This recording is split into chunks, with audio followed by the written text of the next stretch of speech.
Now, it's been a summer of animal stories from Geronimo the alpaca to Pen Farthing's dogs and cats. It's often said that Britain is a nation of animal lovers, but has the last few months shown that we've actually taken this to the extreme? 2 in 5 Brits now say that animal lives are worth just as much as human lives. Will Moore, the Spectator's features editor, rails against this moral reprioritisation in this week's Spectator cover article, and he joins SpectatorTV today, together with the animal rights campaigner Dominic Dyer, who has been on the forefront of these animal welfare stories. Now, Will, you write that these are signs of moral collapse. How so? The point I make about moral collapse is it comes when you put animal life at the expense of human life. That's where it's a problem. There is, of course, nothing wrong with loving animals. I think the reason politicians always say we're a nation of animal lovers is because it is true, and it is so obviously true, and that's a very good thing. But love can go wrong. You could love, like Othello, not wisely but too well, and it's when love for animals gets into the territory where instead of just caring for them and having high standards of animal welfare, which is a very good thing, that you start to treat animals as if they have rights as akin to human rights. And that is where I think it gets very worrying. And that's where I think, I do think it's a sign of moral collapse, because you get to a stage whereby there's a lot of people in this country who are much more concerned with animals and dogs and cats and so on than they are with how the Taliban treat women, for example, because that's what they are passionate about. So it's a point really about public perception, I think, more than anything. Well, there was that incredible YouGov poll that came out recently that said actually 2/5 of people in the UK actually think that animals' lives are worth as much as human lives. Well, yes, exactly. I mean, that's a poll from last week, and that is a point about public perception of events. I'm sure Dominic and I are about to talk about Operation Ark, but my point really is it's bigger than Operation Ark itself. It's how the public responded to it. That's what I really was interested in with the piece. It's a shift in public attitude, and it's a shift that I think takes one dangerous step too far. It takes this well-meaning instinct, which is to love nature, to care for nature, but it pushes it into the territory where, by elevating animals and by humanizing them, it actually has an effect where people are dehumanized, and that's really what I was trying to get at with the piece. Yeah, and Dominic, do you see this love going into something a bit more sinister? No, I've been involved in Whitehall and government and industry, and then onto wildlife and conservation in my career. So, I've not come this sort of far from a perspective where I put animals before people. I think there is a huge, caring, compassionate movement for animal welfare and wildlife protection in this country, and I think it's a very good thing. It makes me proud to be British. There's much that divides us politically, Brexit and issues around immigration and the economy and everything else, but actually you'll find a lot of common ground between people on the left and right of the spectrum when it comes to wanting to protect animals. And I see the animal welfare movement as being just as important, in my view, as the anti-slavery movement, the universal suffrage movement, the civil rights movement. And I think people who are behind it, and many are on the right behind it, this is not a movement that is necessarily collected to the left. I can think of people like Andrea Jenkins, MP. I can think about Trudy Pritchard, who's been hugely influential in Operation Ark. I can, Rod Liddle, your associate editor, has been helping me a lot on Geronimo and also on Operation Ark in recent weeks. This is a movement that has very strong links in the right wing of politics, in the Conservative supporter base. And I think those people that read your magazine and understand many of the issues you're concerned about are deeply concerned about animals, and I don't think we should underestimate that. And I think what we've seen with regards to issues like Geronimo and Operation Ark is a connection with people. People look at Helen MacDonald and think, actually, I can feel for her in a relationship with that alpaca. I feel for her fighting with this government department for 5 years just to get a decent test to prove the animal doesn't have TB. And they were absolutely horrified the way that DEFRA went onto that farm with people with hazmat suits on, like they come out of a nuclear reactor, and actually drag the animal away. There's no one that would say that was something that should happen in a civilized society. And when it came to Pen and Operation Ark, remember, that was a humanitarian mission. It started with me because I sit on the board of the Royal College of Veterinary Surgeons, Veterinary Nurses Council. I was very concerned about the veterinary nurses, about their young women that have been trained, given the opportunities to do veterinary nurse and veterinary work. because of money that was raised from Britain and America. You know, our soldiers died, over 450 in that war. They invested with their blood and their lives to give a generation the opportunity to be empowered, not least women. And that's where that started. And that's why it got so much hold. And that's why the Royal College of Veterinary Surgeons, the British Veterinary Association, big businesses like Vets for Pets all got behind it, wrote to the Prime Minister. And it was that started it. The animals were just part of the picture. We wanted to rescue the animal rescuers. And if we could bring the animals with us as well, then that was something that would be good. And they'd all come off that plane. I don't think there would have been any dispute about how wonderful that was out of this terrible, sad saga that was going on in Afghanistan. So I think, yes, we have hit a chord. I think this summer has shown how people care. But I think it's not just unique to Britain. You know, if you look at what's been going on in the US in the last few days, there's a huge outcry now about dogs being left on the runway at Kabul airport. The Department of Defense took military dogs, but it didn't take contractor dogs, and they're left wandering around, and the media are all looking at them, and it's going all the way up to the White House, and Fox News and a lot of commentators on the conservative side of the debate in America are really pushing this debate to say that should never have happened. If we'd have left the dogs that Penn had on that runway, you'd have had a similar debate here in Britain. People would have been going very angry indeed. And one final point, I suppose, and I don't agree with this, but a lot of people that subscribe to your magazine are on the right of politics probably would rather have dogs coming in than people. I don't believe in that. You know, I'm a believer in bringing people into this country as refugees and settling them, because I think we have to do that.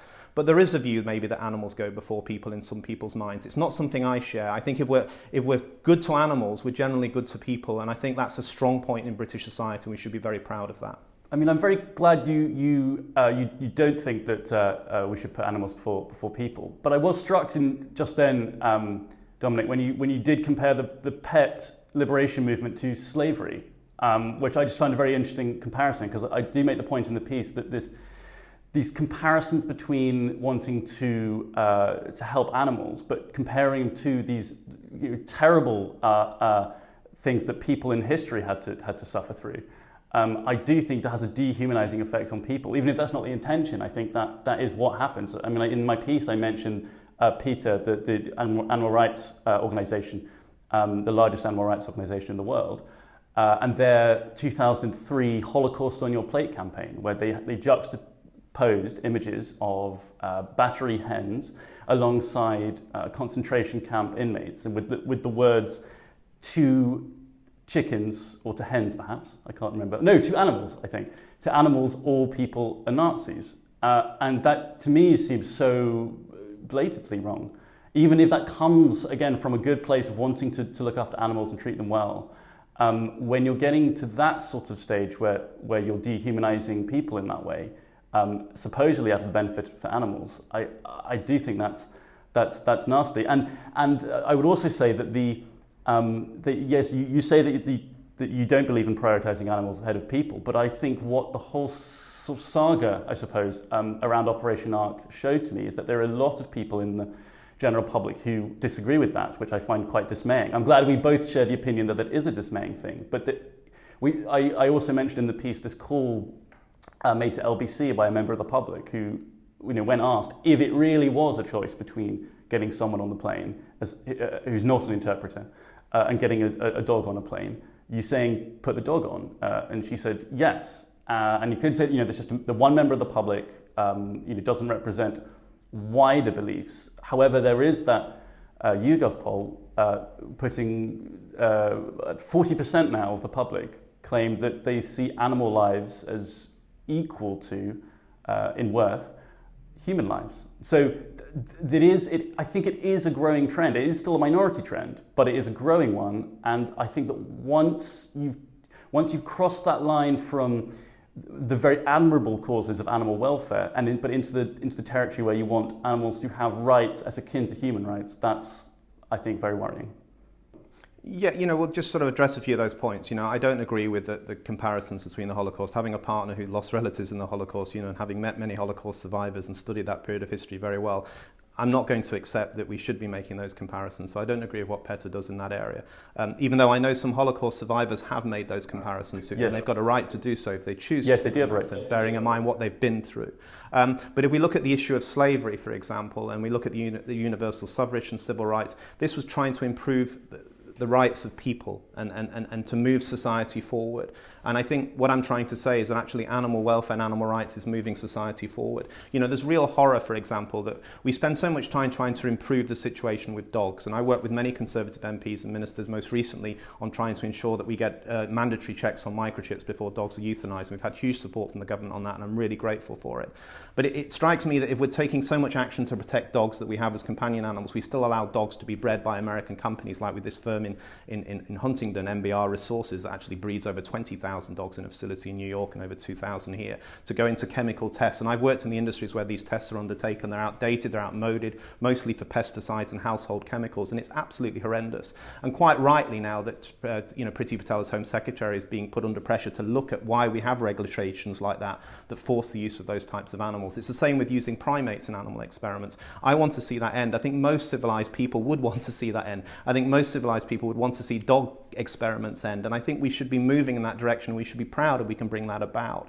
I think in relation to Operation Ark, as I said, to me, the only reason we got so much traction with Operation Ark was because the dogs were part of the story. Otherwise, that group of Afghans would just be another group of people that were faceless lists. And their emails never even opened in the Foreign Office with hundreds of names. But what we were able to do is we were able to put faces and their work with animals together. And really, it was the animals that would have got the people home, if you understand the logic of what we were doing. The animals would have got safe passage for the people. And to me, that was the story. Because they cared for the animals, they were the animal rescuers, would rescue them too. And that's what we were trying to do. So we were making a direct connection. We weren't saying pets before people. That was something that Mr. Wallace and his political advisors in MOD came out with because they were trying to delay the operation. And I think they got egg over their face because other parts of government, from Downing Street down, the Foreign Office and Home Office, could see what we were trying to do. And even DEFRA, and I have my differences massively with them on the killing of Geronimo the alpaca, were really helpful on all aspects of getting those animals safely into the UK and into quarantine kennels where they are. So this idea that we're trying to push an agenda that's putting people second and animals first, I don't think that's the case. What we're trying to say is we move society forward.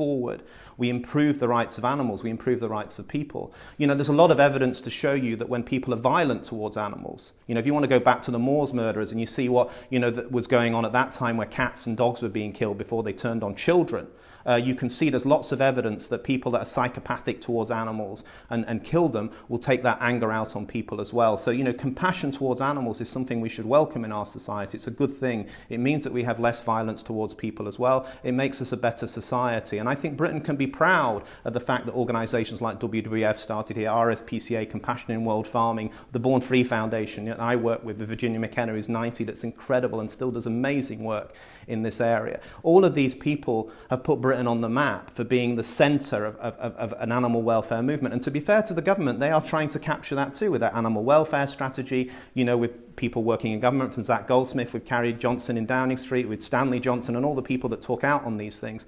I do think it's a good thing. It's not something to be negative about. There are huge challenges. There'll always be debates about where people come into this and where animals come into it. But equally, I think any politician that underestimates the power of this growing force, as Theresa May did in 2019 on the Hunting Act and the Ivory Act, she paid a heavy price politically for that and partly lost her majority because of it. Boris Johnson, I think, didn't make the same mistake in 2020 election, 2017, I'm talking about Theresa May, but in 2019, Boris Johnson didn't make the same mistake. But at the end of the day, all of us realise now that this is a growing force in politics, and I'm happy to be part of that. Yes, so it definitely is a growing force in politics. I mean, I made that point in the piece. I think you're completely right about that. But I don't think that necessarily means that the public shift in how they perceive animals is right, even if it is popular. I mean, you said there that the reason that people got so invested in Operation Ark was because the animals were involved with it. And I think you're completely right. And I also think that's very dismaying. I mean, I thought the most telling bit of the whole thing was when Pen Farthing, obviously under a lot of stress, sent that voicemail message that was leaked to the government aid. And I thought the telling part about that was when he said that he could turn the country against him through social media. And I think he's right. I think he didn't even need to give that sort of order of attack, because there were already people who were passionate enough about the issue and worked up enough about it to be doing that already, and to be harassing people involved in the evacuation of Kabul. And I do find that pretty dismaying. And then on the point, you made a point about primates and experimentation. And there was a very good point made by Baroness Deitch when talking about criticisms of the Animal Sentience Bill. And I think it was a good point, which was that our COVID-19 vaccines, they came into fruition because of early experimentation on mice and ferrets and primates. And a primate is obviously, and it's a beautiful animal, it's a very advanced animal in terms of sentience. But that was an example that, if we didn't have those vaccines now, it's estimated that as many as 100,000 more lives could have been lost in this country to COVID. We'd probably all still be in lockdown, which has greater costs on society and on people's lives and their rights as humans to leave their own homes. And so that was an example where if the primates had rights that meant on a par with human rights, that meant that they couldn't have these COVID experimentation on them, we would not have had these vaccines, or at least not had them as fast as we had them in this sort of race against time against the virus. So that's a sort of another example in my mind of where the animal welfare, in my mind, is best when it is trying to minimize unnecessary suffering to animals. I mean, the abhorrence of cruelty, I think, is a wonderful trait to have, to abhor cruelty. But there are examples, difficult examples, I think, where suffering is necessary with animals in order that human lives and human dignity can be helped. And that's just to come back on unfortunate, but that is the reality of the situation, I think. Yeah, just come back on the experimentation issue, because it's important. You make a fair point. Primates, we use a small number of primates in an American university for the AstraZeneca Oxford University vaccine process. It wasn't the case for the Pfizer side of things. But the one thing we learned actually with regards to what happened with those vaccines is they moved to human trials really quickly. The level of animal experimentation in relation to those COVID vaccines has been tiny compared with other non-pharmaceutical based regulatory systems, including for household chemicals and pesticides and other things. And it shows actually when the pressure is on and when government regulators allow this to move to human trials quickly, we can get these medicines to the market and we can get them into people's arms in this case and save millions of lives. I think the problem is not with the use of animals, it's with the regulatory system that forces the use of animals. I think if you speak to most large companies, I used to work in the agrochemical industry and I used to have this debate all the time. The companies I work with did not want to use animals in experiments, but they were forced to use them because of the regulatory system that was in place. And often they would have disputes with the US regulators or European regulators about the need to do it. So I think, it isn't a necessary evil that we have to kill animals to do all these experiments. I think that the COVID-19 trials and the rapid move to get those vaccines into people, which has been miraculous, and I'm hugely grateful to everyone involved, as you are, and we all should be, has shown that actually the level of animal experimentation needed is much smaller than it has been in the past in those processes, and actually we can get to trial much more quickly with human trials. Well, I think it's extremely good that it is lessening. I mean, that is an excellent... We can get there. I think the government are committed to that, and I think we will get there. So I think it is a step in the right direction. But just to come back on the Pen Farthing issue, because I want to clarify the phone call, because, Mr. Quentin and the aide, I spoke to Mr. Quentin an hour before Penn made that phone call, and I tore a strip off Mr. Quentin without any expletives because I was well aware of what he was doing in Whitehall to delay getting a flight authorization, working under the direction of Mr. Wallace. And I said to him, we're having real problems here. Unless we can get the authorization via the Ministry of Defence to get into that airport, we're not going to be able to get a contractor to fly in, and the number of aircraft that we have available are diminishing by the hour. We have the money to do this, and I was going from operators in Istanbul to operators in Eastern Europe to operators in the United Arab Emirates and Cairo, and all of them were saying, listen, you've not got us a flight number, we can't get you the plane, and if we can't get you the plane, it's not going to happen. So Quentin was in the firing line. He got the criticism he deserved. He was muddying the waters with ministers. I've made it very clear in a number of interviews. What happened with Penn was he was exasperated. He was at the end of his tether. His people were under direct risk. He was under direct risk. Yes, he was under pressure, so he left a very expletive-ridden message. I think most people in that situation would have probably done the same, Dominic, to be quite frank. And I think actually the release of that tape to the Sunday Times, which had a long discussion with them before they published it, in my view was fundamentally wrong. And I've debated with Mr. Wallace, and I'll continue to, about what he did on that issue. Can I cut in here because we're running out of time and it's a fascinating discussion we're having here. But I just wanted you to respond to Will's point about social media and the fact that the content of that voicemail was Pen Farthing knowing very well what he could unleash. Do you not think that, I mean, I know that you're a keen user of Twitter yourself, do you not think that a lot of this is whipping up mob mentality in a sentimental way? You know, there's so many animals who get put down because of TB, or, you know, so many animals that will suffer in war zones, but, you know, it's social media that's really making something. Can I explain like to you what would you have done in my situation? Okay, we'd worked all week. You know, the Prime Minister had approved the visas for people to leave, the 68 through Priti Patel. Okay, we had the whole of DEFRA working on getting the animals in. Okay, I had the money on the table from a wealthy American investor in the United States, Spencer Haber, to get the plane that we needed to get on the airport. I'd worked on it for 10 days, and I had a political aide suddenly in the shadows in Whitehall, in the Ministry of Defence, basically telling ministers to back off. Of course I was angry. You know what I do? Can I just explain what we did? I took to social media, okay? And I made a direct appeal to the Prime Minister to say intervene after the G7 summit. I made a little video on my phone. I got over 350,000 shares on it. It went straight to Downing Street, all the people sharing, because yes, they got absolutely bombarded by it.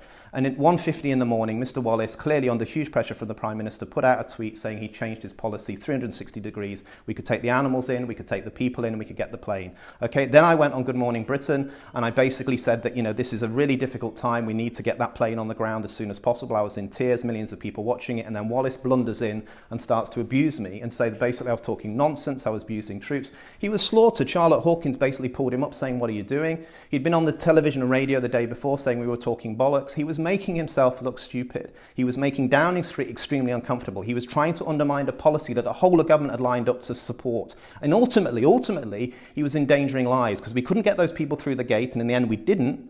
I hold him responsible for that. I've got to try and get them out as others out of Afghanistan. That's a bloody difficult thing. And Dominic Raab flying to Pakistan today, and we've got hundreds of other people that are in a very dangerous situation. I won't forgive him for that. He didn't need to delay that flight. The minute that he made that tweet, the minute that Downing Street forced him to change, I had the Air Commodore ringing me directly in the morning via his office to say, "Dominic, you can have all the flight authorization details you need. Just pass us on to your operators," which I did, and we got it all sorted. That could have been sorted days before. So that's why that phone call was made from Pen Farthing. That's why I ripped a strip off Peter Quentin. That's why I went to war with Ben Wallace in the media, and that's why ultimately he lost. Dominic Dyer, Will Moore, we'll have to leave it there, but thank you for joining Spectator TV.